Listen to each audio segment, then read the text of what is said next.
Okay dear friends, उसके बाद देखते हैं इसके अंदर हमने जो एसएसआई की कुछ प्रॉब्लम्स पहले कर ली थी स्मॉल स्केल इंडस्ट्रीज़ की। उसके बाद कौन कौन सी प्रॉब्लम्स हमारी रह जाती हैं वो देखेंगे आज। जैसे सबसे पहले तो हमारे पास रहेगी है high cost of production. High cost of production का मीनिंग है यहाँ पर उत्पादन की ऊंची लागत। अब लागत क्या है? लागत वो सारी राशि है जो किसी भी वस्तु को बनाने में लगती है, उसके प्रोडक्शन में लगती है। ये हम पहले भी डिस्कस कर चुके हैं। फर्स्ट पॉइंट में हमने किया था कि इन इंडस्ट्रीज़ को जो रॉ मटेरियल है, रॉ मटेरियल बहुत ज़्यादा कॉस्टली मिलता है। रॉ मटेरियल बहुत ज़्यादा कॉस्टली मिलता है। दूसरा, इनके जो मेथड्स हैं, मेथड्स ऑफ प्रोडक्शन है, वो भी बहुत ओल्ड हैं।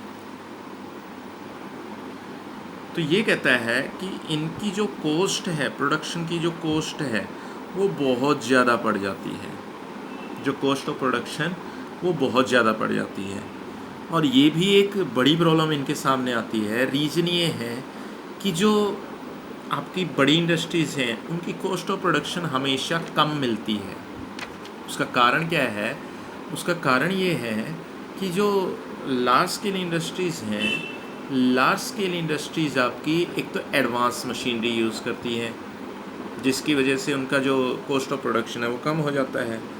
क्योंकि जो एडवांस मशीनरी है, जो न्यू मशीनरी है, उनके ऊपर अगर देखें नई मशीनरियों में, वहाँ पर चीज़ क्या है कि वो उनकी जो प्रोडक्शन पावर है एडवांस मशीनरी की वो बहुत ज़्यादा है।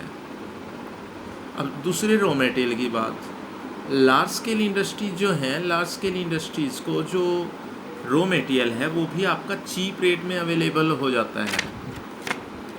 तो समस्या की सबसे बड़ी आती है कि जो कॉस्ट ऑफ प्रोडक्शन है वो बहुत ज़्यादा हाई होता है जो स्मॉल स्केल इंडस्ट्रीज़ हैं। उसके बाद नेक्स्ट ये कहता है competition with large scale industries.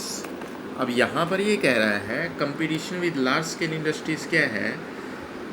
इसे कहा जाता है बड़े उद्योगों से, बड़े उद्योगों से प्रतियोगिता। अब बड़े उद्योगों से प्रतियोगिता में ये क्या कहता है कि जो आपकी स्मॉल स्केल इंडस्ट्रीज़ हैं उनको लार्ज स्केल इंडस्ट्रीज से कंपटीशन करना पड़ता है। अब कंपटीशन करने में वैसे तो कोई बुराई नहीं है, कंपटीशन तो होना चाहिए मार्केट में, कस्टमर के लिए बहुत अच्छा होता है जो कंपटीशन है। लेकिन ये कहता है समस्या कहाँ आती है? समस्या आ जाती है जो लघु एवं कुटीर उद्योग हैं या जो स्मॉल स्केल इंडस्ट्रीज़ हैं उनके लिए। अब उनके लिए समस्या क्या आ जाती है?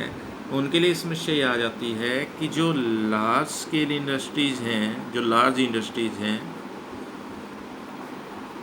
उनकी जो कॉस्ट है, कॉस्ट ऑफ प्रोडक्शन लो होती है। स्मॉल स्केल इंडस्ट्रीज़ के कंपैरिजन में इनकी जो कॉस्ट ऑफ प्रोडक्शन है वो बहुत कम होती है। अब कॉस्ट ऑफ प्रोडक्शन अगर कम होगी तो जो सेलिंग प्राइस है, सेलिंग प्राइस भी कम होगा। जबकि जो एसएसआई के अंदर जो आइटम्स बनती हैं उनका सेलिंग प्राइस हाई होता है, high selling price, high selling price. अब ये कहता है प्रॉब्लम कहाँ आती है? प्रॉब्लम इसी जगह आ जाती है कि इनका जो सेलिंग प्राइस है वो हाई हो जाता है कॉस्ट ऑफ प्रोडक्शन ज़्यादा होने की वजह से। अब किसी इंडस्ट्री में अगर कोई आइटम बनाने की कॉस्ट जो है वो 10 रुपये है तो आप उसको 11 रुपये में या 12 रुपये में सेल करेंगे। अब लार्ज स्केल इंडस्ट्रीज़ में वही आइटम 8 रुपये में बन जाती है। 8 रुपये की आइटम वो 10 रुपये में सेल करेगा। कहाँ तो आप 11 रुपये में सेल कर रहे हैं एसएसआई, कहाँ आप 10 रुपये में सेल कर रहे हैं। तो कस्टमर किसको परचेज़ करेगा? कस्टमर हमेशा सस्ती चीज़ों के पीछे दौड़ता है। जो चीप प्राइस की जो आइटम्स होती हैं, जो सस्ती लागत की या सस्ती कीमत की जो वस्तुएं होती हैं उनके पीछे दौड़ता है ज़्यादा। अब ये अगर देखेंगे यहाँ कॉस्ट ऑफ प्रोडक्शन कम है, आपका कम है, तो जो लार्ज स्केल इंडस्ट्रीज़ हैं उनसे जो एसएसआई हैं उनका कंपटीशन होता है और एसएसआई कहीं न कहीं पीछे रह जाते हैं, यानी बैक फुट पर आ जाते हैं। एग्जाम्पल के लिए आप देखना चाहें तो हमारे यहाँ चेक कर सकते हैं, जैसे चाइनीज़ प्रोडक्ट हमारे यहाँ आते हैं, तो चाइनीज़ प्रोडक्ट में क्या है, जो चाइनीज़ प्रोडक्ट हैं वो हमारे प्रोडक्ट्स के कंपैरिजन में सस्ते पड़ते हैं। जैसे चाइनीज़ टॉयज़ हैं, अब हमारे टॉयज़ क्वालिटी अगर देखें, जो हमारे टॉयज़ हैं वो बहुत अच्छे होते हैं, मजबूत भी आपको मिलेंगे प्लस अच्छे भी मिलेंगे। लेकिन जो चाइनीज़ टॉयज़ हैं उनके अंदर थोड़ी सी टेक्नोलॉजी ज़्यादा एडवांस होती है, उसके बाद सस्ते होते हैं, कीमत कम होती है, तो कस्टमर किसकी तरफ दौड़ता है? कस्टमर हमेशा सस्ती चीज़ों की तरफ दौड़ता है। तो कस्टमर किसको परचेज़ करेगा? कस्टमर परचेज़ करता है चाइनीज़ गुड्स को, चाइनीज़ टॉयज़ को। क्यों? क्योंकि उनका कॉस्ट ऑफ प्रोडक्शन कम है। तो एसएसआई की लार्ज स्केल इंडस्ट्रीज़ के साथ कंपटीशन बहुत ज़्यादा है। More importance to luxuries, more importance to luxuries क्या है? ये है विलासिता की वस्तुओं को अधिक महत्व। ये कहता है कि जो आपकी एसएसआई है, एसएसआई के अंदर जो विलासितापूर्ण वस्तुएं हैं, जो महंगी वस्तुएं हैं, वो ज़्यादा बनाई जाती हैं। जैसे आपकी जो ब्लैंकेट्स हैं, जैसे आपके लेडीज़ के जो शॉल्स हैं, जैसे महंगी महंगी वो जो कालीनें या चादरें प्रयोग की जाती हैं, जिनके ऊपर जो हैंड वर्क है वो बहुत ज़्यादा होता है, यानी जिनके ऊपर हाथ की कलाकारी बहुत ज़्यादा होती है। तो हाथ की कलाकारी ज़्यादा होती है तो लेबर को बनाने में टाइम भी ज़्यादा लगता है, मेहनत भी ज़्यादा लगती है और लेबर कॉस्ट भी बहुत आती है। तो जो लग्जरी आइटम हैं इनके ऊपर ये ज़्यादा कंसंट्रेट करते हैं। एक एसएसआई की समस्या बहुत ज़्यादा है, ये समस्या बहुत बड़ी है। अब जब आप लग्जरी आइटम को ज़्यादा इम्पोर्टेंस देंगे तो उनको ख़रीदेगा कौन? रिच पर्सन ही परचेज़ करेंगे। अब रिच पर्सन अगर देखें, रिच पर्सन कितने हैं और वो आपकी ही आइटम क्यों परचेज़ करेंगे? वो बाहर से भी तो परचेज़ कर सकते हैं।